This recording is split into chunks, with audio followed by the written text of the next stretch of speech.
Welcome to another episode of A World in Tension. We are going to go after the big one tonight, Rob.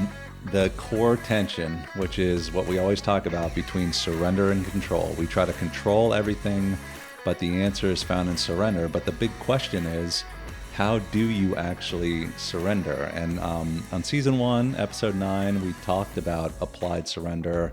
Kind of conceptually, we laid out some approaches to do that. But season 2 is all about guests, right? And the real stories, how people really do it. And so we're going to have Josh Rose, who is a missionary in Mexico. I've gone to visit him on short-term missionary work. And who better of a guest to talk through what does applied surrender look like than someone who's given up everything to go after the pursuit of following Christ. So, Josh, excited to have you on. Tell the listeners a little bit about yourself. Well, thank you, Neil and Rob. It's good to be here. I've been looking forward to this for several weeks now. I hope our story can help some people process how God would like to use us in ordinary ways, ordinary people doing God's work. And so I'm from Wyoming, originally from Wyoming. Sending church that sent us down here is from Laramie, Wyoming. That's where I went to the university, kind of got involved in a church that loved missions. That's how I got first exposed to the mission work down here in Mexico on a short-term trip when I was in college. And we'll get into that a little bit, but this is how God, little by little, began revealing his will for us to go to come down here and serve him full-time for long-term. Yeah, I'm really excited to catch a glimpse inside of that process of how someone experiences God's call and then how that surrender takes place. I'm sure that wasn't always easy. I'm sure it wasn't always easy to hear, but I'm looking forward to you sharing with us and the audience how God did that. I'm just excited to hear your story. All right, so you, me, and the Wyoming guy, let's buckle up. Let's go. Let's do it. Welcome to A World in Tension podcast, a place where we examine the opposing pulls and struggles of life to uncover clarity, purpose, and practical solutions. Come join us as we seek to get comfortable facing the uncomfortable. This is A World in Tension.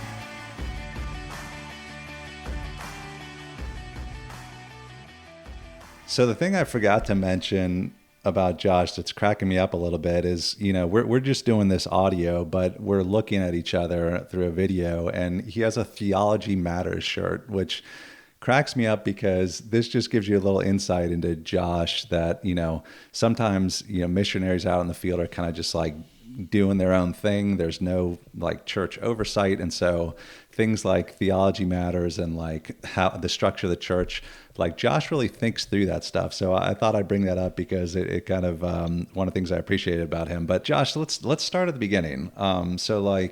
Let's talk about you becoming a missionary. What was involved?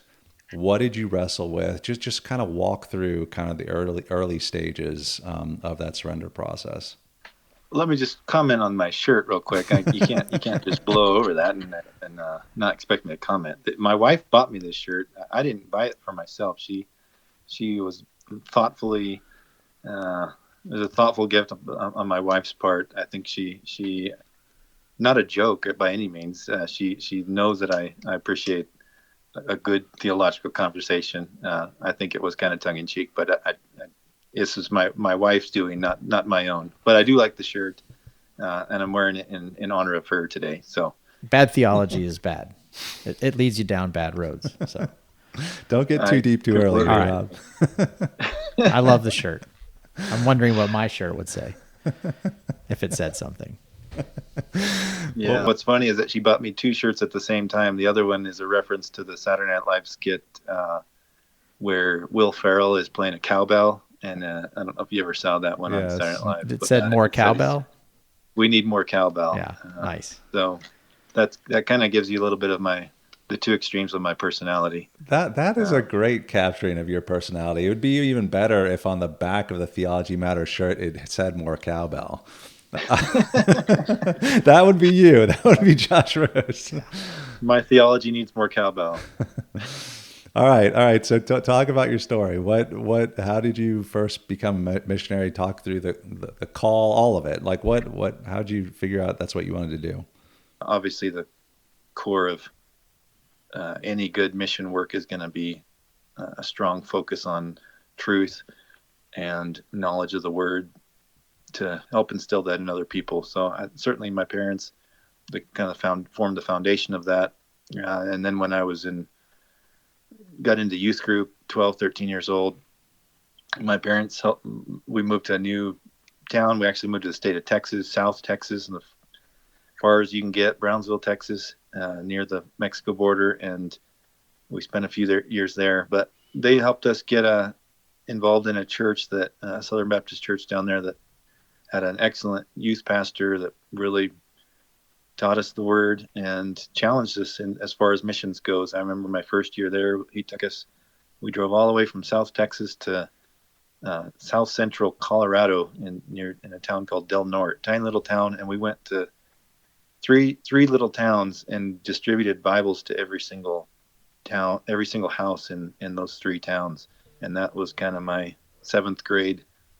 The highlight of my seventh grade year was getting to do that, and also being forced to be able to share the Bible, share the gospel a little bit with those people that we were knocking on the door. So I'm typically a shy person, not an introvert, I guess would be a better word, but not the most comfortable person talking to people. But that was my first exposure to meeting new people and trying to have gospel conversations or spiritual conversations with people in seventh grade. So definitely the roots of the mission call are with my parents, and then the youth group. And then as we got into college, the University of Wyoming, I went to Laramie for 3 years, and the church I got involved with there was taking short-term trips down here to Wachochi. And when I found out they were coming down here, I asked to come along, and at the end of the first mission trip, I was kind of being moved in a new way. Just kind of felt like all my wanderings were over, that I was finding God's will for my life, and asked if the missionaries would allow me to come back down and serve, and just started taking trips more frequently down here. And that was the process of really getting my feet wet as far as missions in Mexico goes. So was it like, did you have like a light bulb moment or much struggle in it? Or was it just like, no, this is what you're going to do. This is what you want to do. How just to talk through that a little bit. If there's a light bulb moment, it was seeing, I think my first trip down here, we didn't go into the Tarahumara villages. We were in town doing church work, working on a building. But just being around the mission work was new to me. It was something that fascinated me and got me. The missionary down here really challenged all of us to think about what we were going to do with our lives. And I think that was a big part of it, is someone was there saying, what about you? It's one thing to come down here for a week, but we need more people down here to come down here long term. So they'd been here probably 30 years at that time. And are you willing, would anybody here be willing to come down here and help us? So that was certainly eye-opening. It got the ball rolling to get me thinking personally about, would I be willing to give up any plans I have or dreams of? Obviously we all have plans and dreams for our lives, but would you allow God to change those so that you would become a fisher of men? And that was a personal challenge to me, and I think that Lord started it there, and it slowly grew as the years went by. Josh, how would you, if you could, classify the things that you would describe as, the dreams that you had for your life or the plans that you thought you had for your life? What, if you could classify them broadly, what would you say they were? Were they comfort related or financially related? What category would you put them in? Wouldn't say much financial. Don't remember being too focused ever on making a lot of money. I think it was more than anything living in Wyoming, being around my family. I think that was probably the biggest thing, that as far as giving something up, something that I in the beginning wasn't ready to do as far as a lifestyle. I was not thrilled about the idea of leaving my state and my family behind. Yeah. I went to Colorado Christian University for a year, and a mission agency came to the school and was kind of recruiting people for long-term mission work. And when I realized that they weren't asking for a 2 or 3 year commitment, they were asking for 20 to 30 years. I just remember thinking, no way, that's way too much. That's like your whole life, I feel like that was a bad strategy from the recruiter. I mean, who's going to sign up for 20 to 30 years? But sounds like a prison sentence or something. But I want to pick apart the Wyoming bit a little bit. Like, does that, in my mind, that kind of equals, doing, like, being a man's man, wide open spaces, like basically independence. I get to call the shots. Like there's no one over me. Am I making that up, or was that part of like the struggle that you're wrestling with besides family? Have you ever met anybody from Wyoming? Is anybody like that from Wyoming? No, I told you, it's my caricature of Wyoming. Oh, okay. Yeah, you've been watching too many John Wayne films, I think. Yellowstone. Yeah, I think Wyoming just has a lot of opportunities. I think it's, as far as outdoors, as far as there's just fun things to do there. There's not people bugging you around every corner. There's no traffic. It's just other than the really harsh winters, it's a fun place to be. All sorts of hunting opportunities and different things. Sports. When I was a kid, I was like a hero in sports. So the schools are so small. I wasn't very good, but I was a hero, so that was kind of fun. When we moved to Texas, when I was in 7th grade, I was a very small fish in a very big pond, and I quickly began to hate sports. But Wyoming gives little guys opportunities.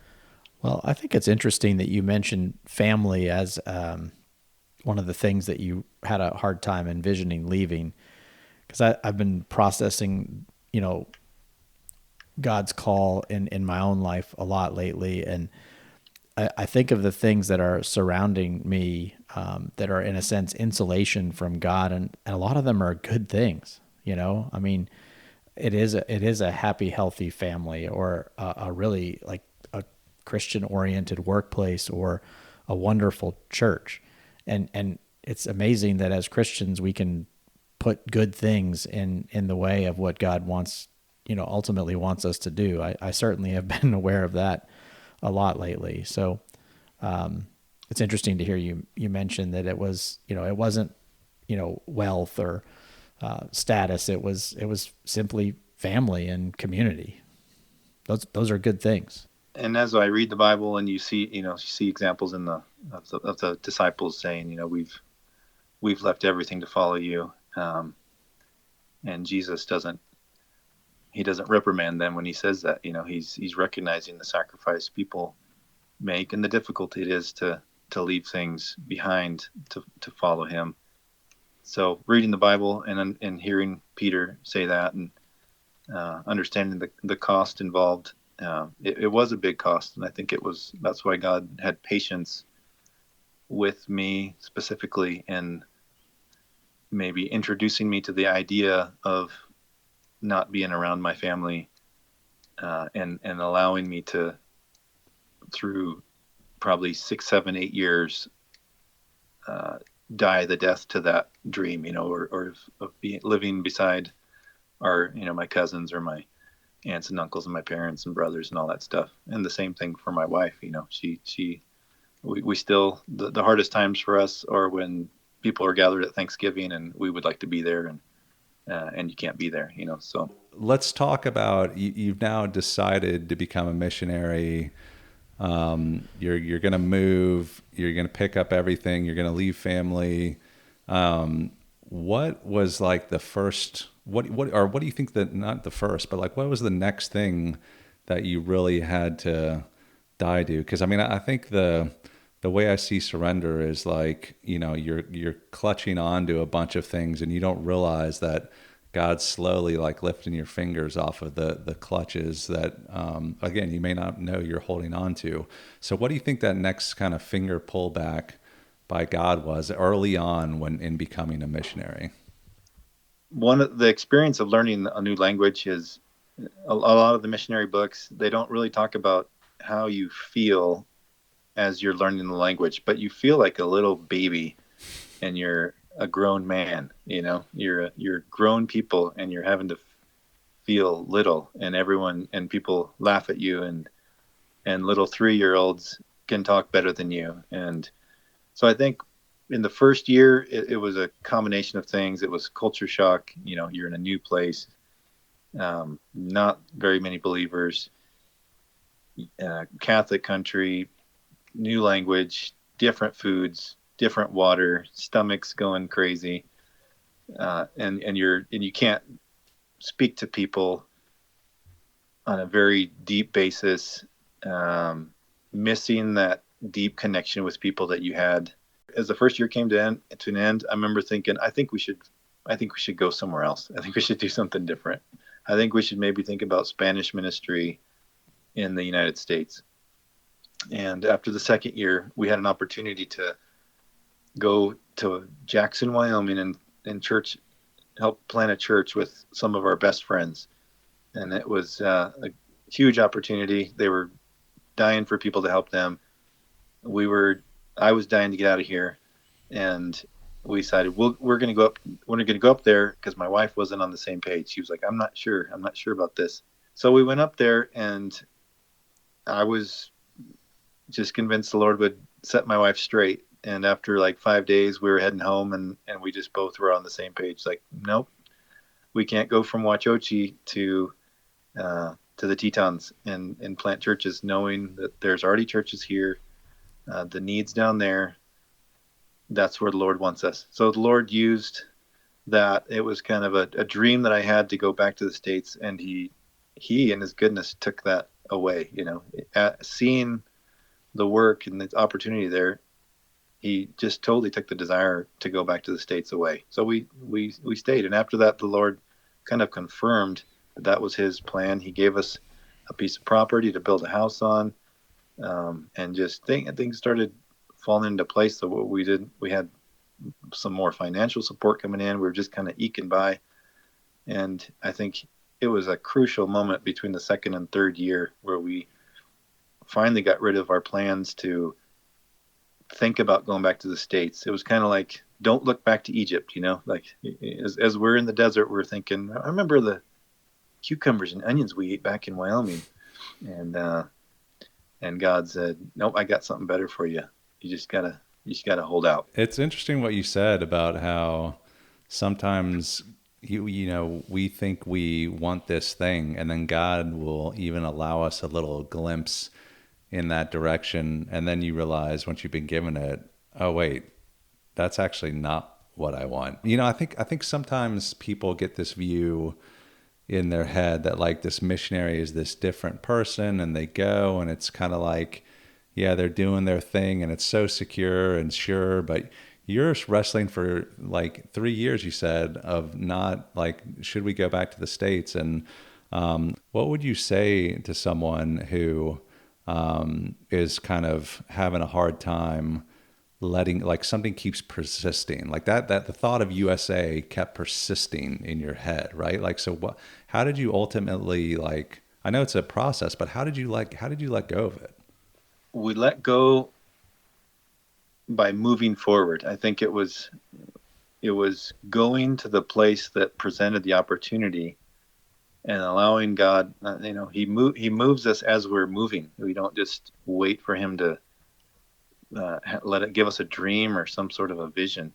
We decided to go and see the opportunity and allow God to direct us. As opportunities come to us, we need to be moving. We need to be doing things and allow him to stop us in our tracks. But we need to be moving, and I'm not just sitting there waiting for some opportunity or some revelation. So, I mean, we're praying through it this whole time, but we weren't just sitting on our hands. We weren't silent or still.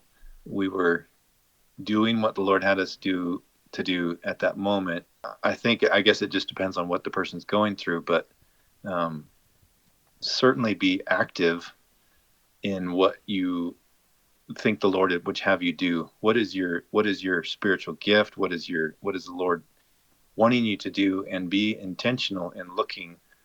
And we may not know the answer until some time passes by. So we need to be active in the Lord's work and allow him to open and close doors and give us that confirmation. I think our confirmation wasn't any sort of audible thing. It was just God said, stay in Mexico. And it was clear at the end of that trip, but we were still moving forward as we got that confirmation.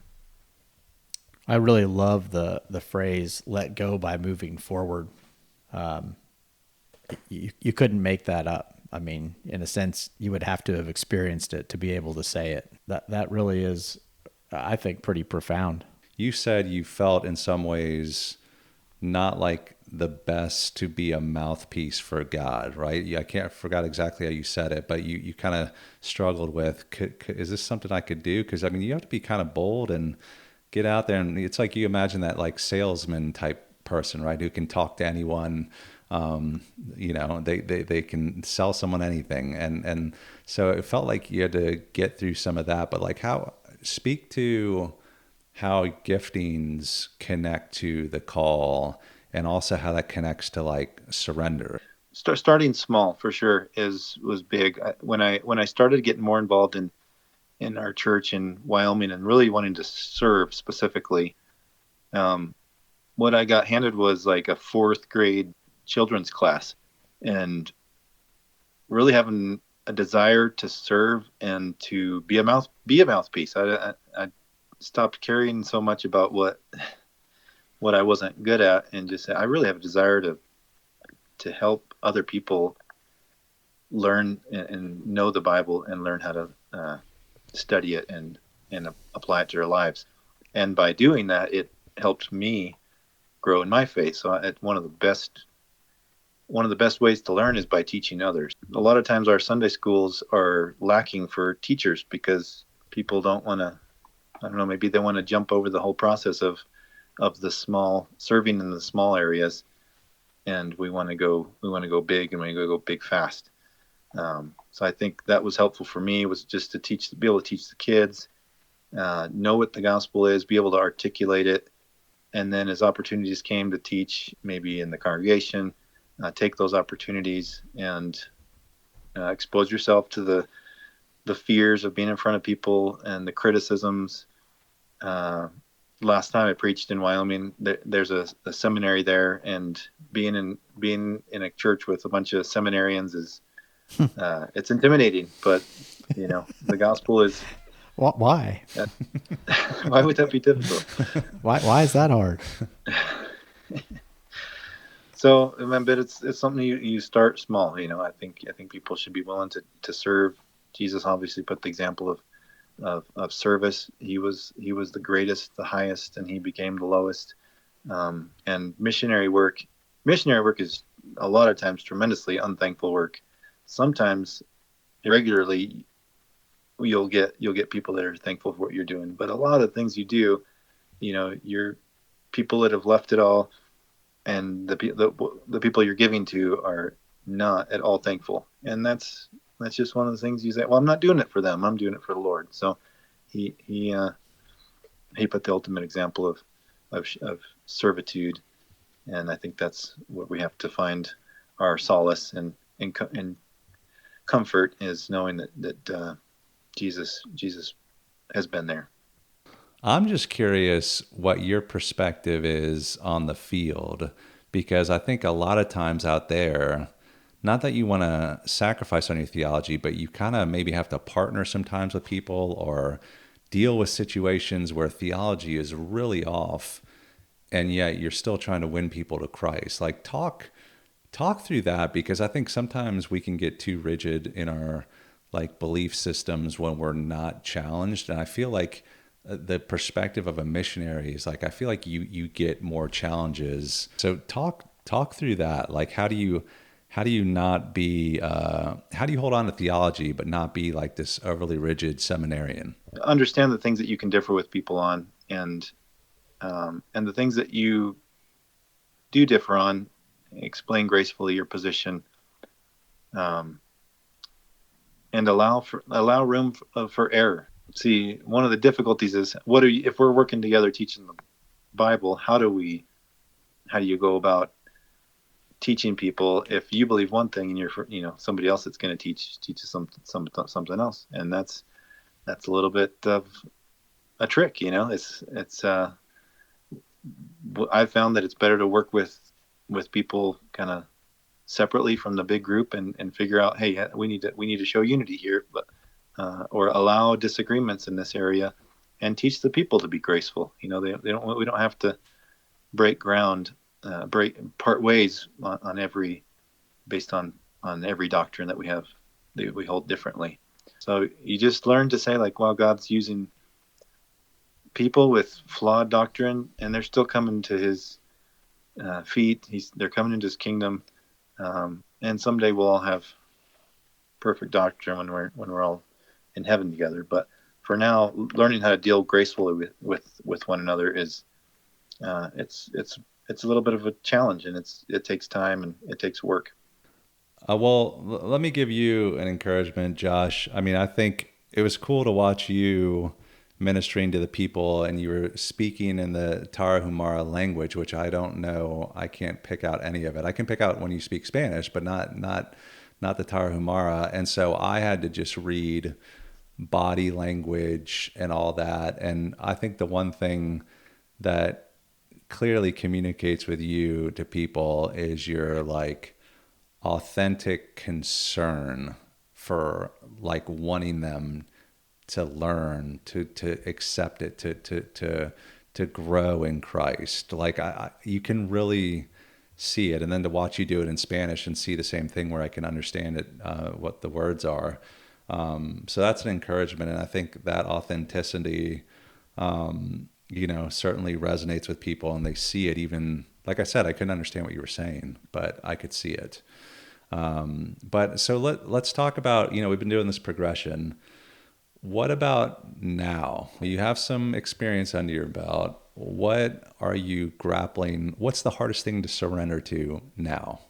Even at this stage in our lives, there's the fleshly desire is to stay closer to home.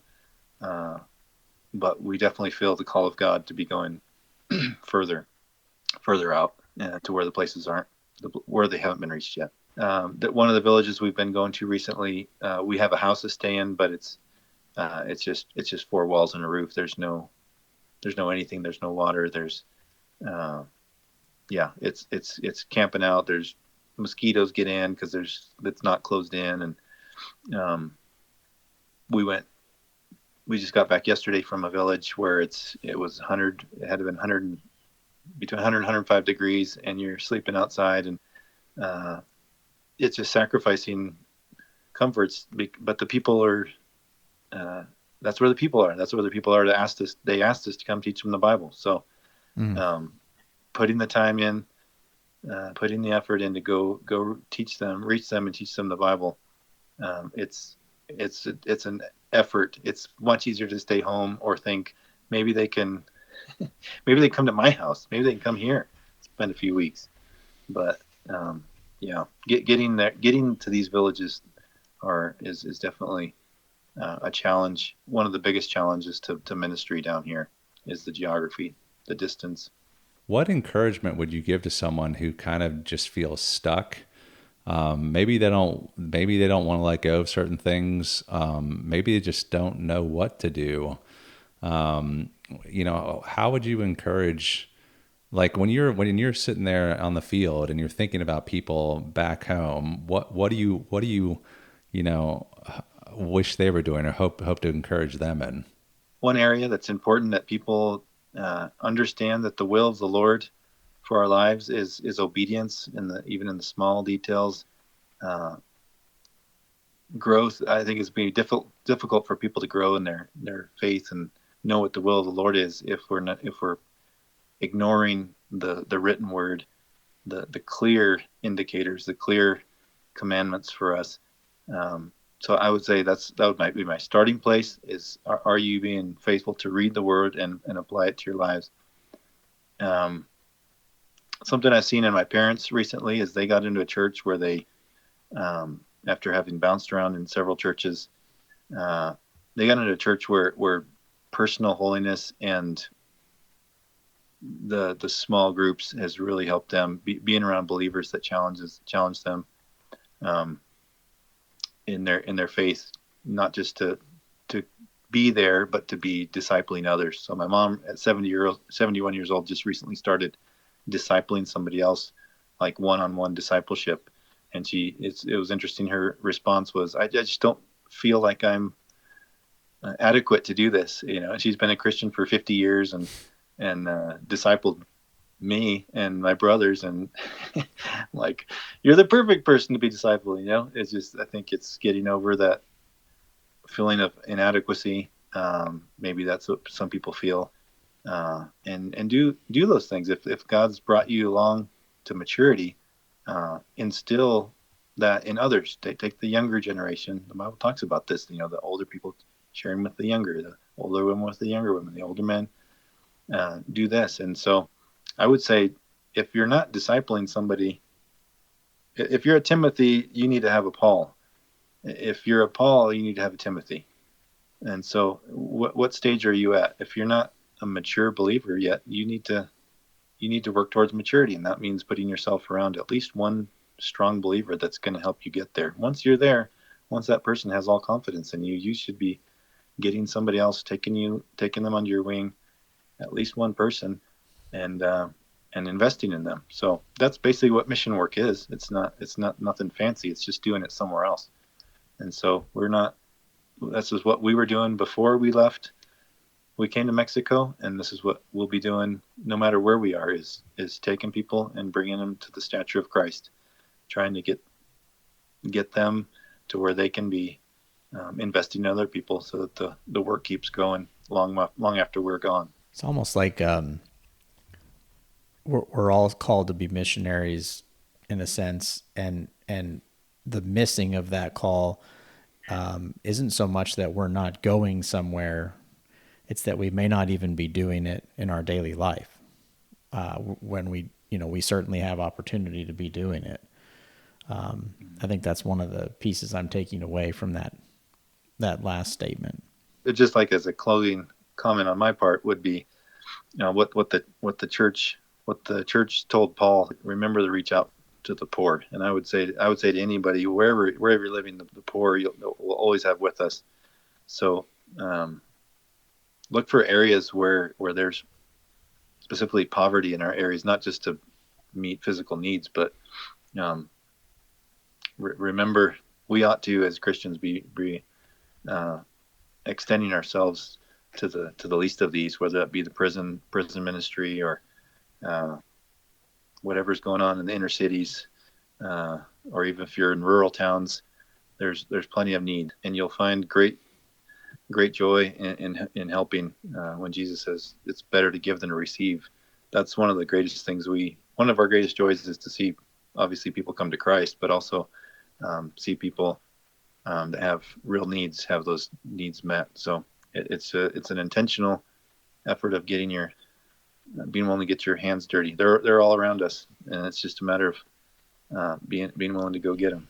I appreciate you taking the time to talk with us today, and I hope that I'll be able to see you. I think you're coming back to the States, but I hope to see you face to face also in Mexico, and ministering out there. I had a great time out there with you and Candace and the rest of the crew. So it was a good trip. We enjoyed having you guys down here. Thank you guys for having me. I've enjoyed the conversation. Look forward to seeing you in person here in a couple months, Lord willing. Maybe come down there and check some eyes. Yeah, we need to get Rob down there now that you've met him. Man. Now you've challenged him. Come down, buddy. We got a dentist and an ophthalmologist. We're set. Yeah. And we got Neil, the consultant. You need to get a soccer game going, and then I'll be really in. There you go. Hey, we got the school we used to work at just got a new artificial turf put in. Can you believe that? Wow. It's pretty impressive. Awesome. Well, thanks again, and thanks for joining us for another episode of A World in Tension.